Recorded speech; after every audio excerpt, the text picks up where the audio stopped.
Good morning, everyone. This is Michelle at home in Austin. Well, we've had quite a week. Our two college kids came home. They had spring break last week. Their schedule is a little bit different than the schools in Austin, which was kind of nice because we were able to head down to South Padre Island for a little getaway as a family, and it was not as crowded as it is this week, I'm sure, because the rest of the school districts and colleges in Austin have spring break. So these are some scones that I baked to take on our trip.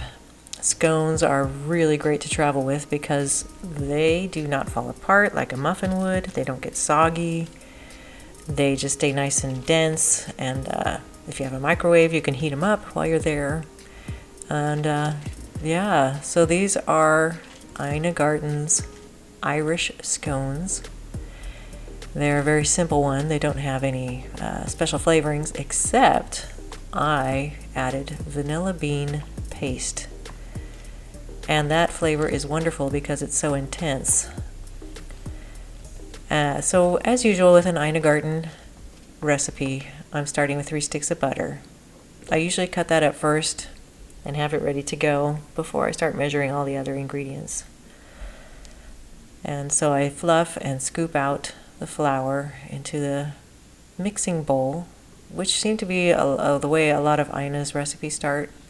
You put in the dry ingredients first, which is pretty much the same way as most recipes start, but it's very simple. You add the dry ingredients first, then you add the any fat, if it's going to be oil or butter. You make sure that's mixed in because it doesn't develop the gluten.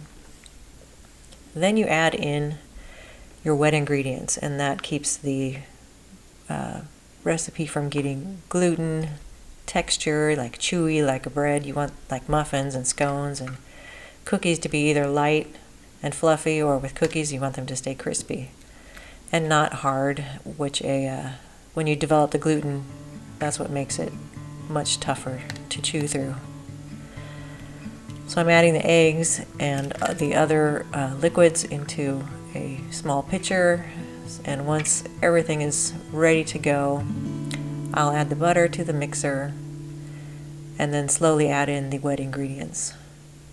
But here you see I'm going to add the vanilla paste into the wet ingredients so it mixes throughout, so it doesn't just end up in one spot, because these scones are pretty tough to mix.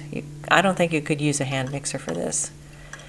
It's very dense batter, but then all of Ina's scones are like that. So you need a powerful machine to mix it.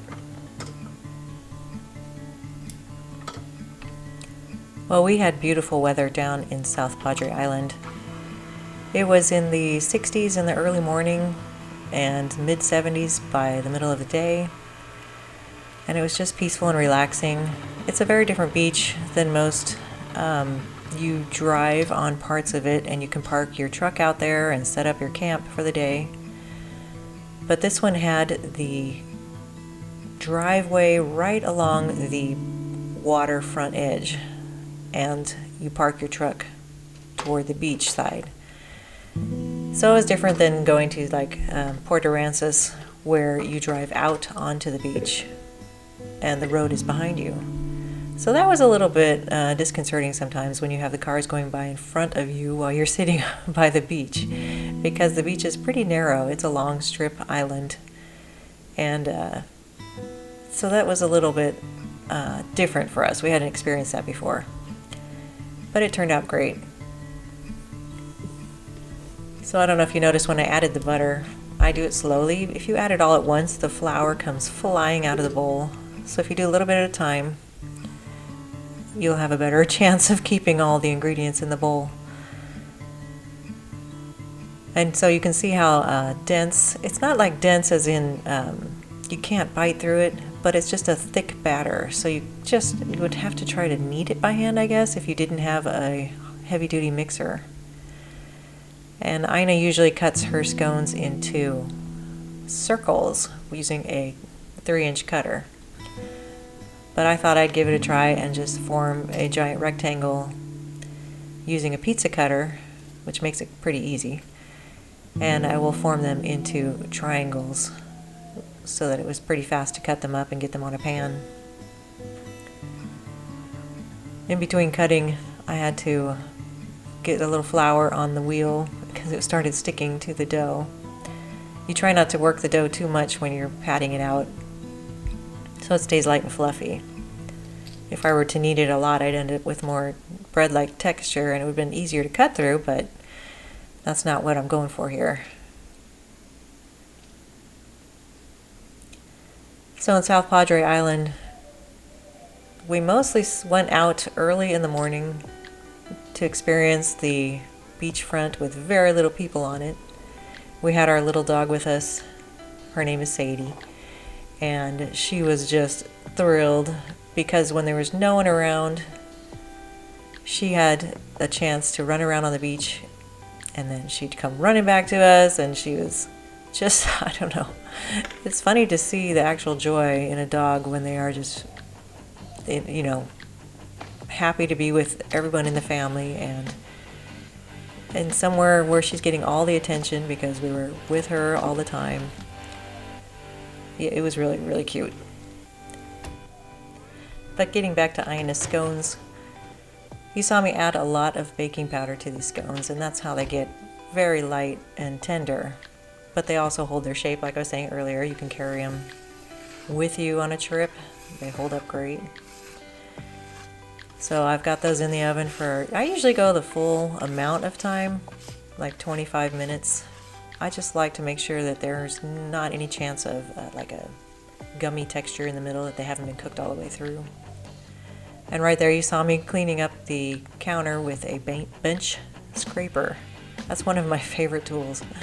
It makes cleanup so fast because you don't have to use a washcloth and try to pick up the flour and it gets messy on the washcloth, etc. So that was a quick and easy cleanup. So while the scones are baking in the oven, I'm going to go ahead and mix up it's sort of a glaze, but not a glaze. It's kind of a mix between frosting and glaze because it turns out nice and thick. And it's just made with some heavy cream. I'm going to add some more vanilla paste to mine and a lot of powdered sugar. And basically you get a nice thicker glaze or frosting for the top. Because these scones have very little sugar in them, you want that little touch of sweetness when you go to bite into the scone. So on our way back from the beach, well luckily, so everybody's driving. So Mom and Dad get to have a break. We get to sit back and let the kids take over for that 6-hour drive down to the beach. And each one took a turn, and when they were driving, they got to play whatever music they wanted to. So it was my son's turn to drive, and you should check out his music in his link tree down below in the description. He writes a lot of EDM and a lot of the music for my videos. Well, he wanted to listen to Paul Overstreet. He's a country singer from a while ago. Just had the neatest words to all his music, and one of them is called So in Love, and it's spelled S-O-W-I-N. And he's talking about how his parents and family did everything they could for the family by doing their job and so in love. And he knew every single word to the song, so we were all belting out the music all the way home. It was really fun. So you've heard me mention before how much I love these cooling racks. They take up so little space on the counter. They stack up 3 tall. I don't usually need 3 layers, but the other thing I like is that what I'm doing here is put the rack right back onto the baking sheet so you don't get the drips on your counter. And you can see that frosting is just a little bit thicker than a glaze, and it's going to dry nicely. It doesn't stay damp. So you can pack these up into a plastic bag, take them with you, or a plastic container. They store really well, and they freeze really well. I was surprised how well when the first time I took them out and reheated them. I do it just for like 2 minutes on a really low setting in the microwave, and they're just delicious. So you can always have a hot scone. I think I'm getting a little better at narrating and making these videos. I hope you think so too.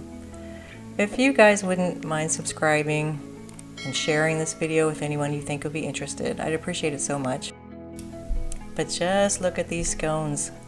They're so full of vanilla flavor. You can see the vanilla specks in the frosting and throughout the dough itself. And I'd say they rival any coffee place. Thank you guys so much for watching to the end. I hope you give this recipe a try. I hope you have a wonderful day or a wonderful spring break with your family. And make sure to sing out loud and have a good time and laugh a lot. I'll see you next time. Thanks for watching.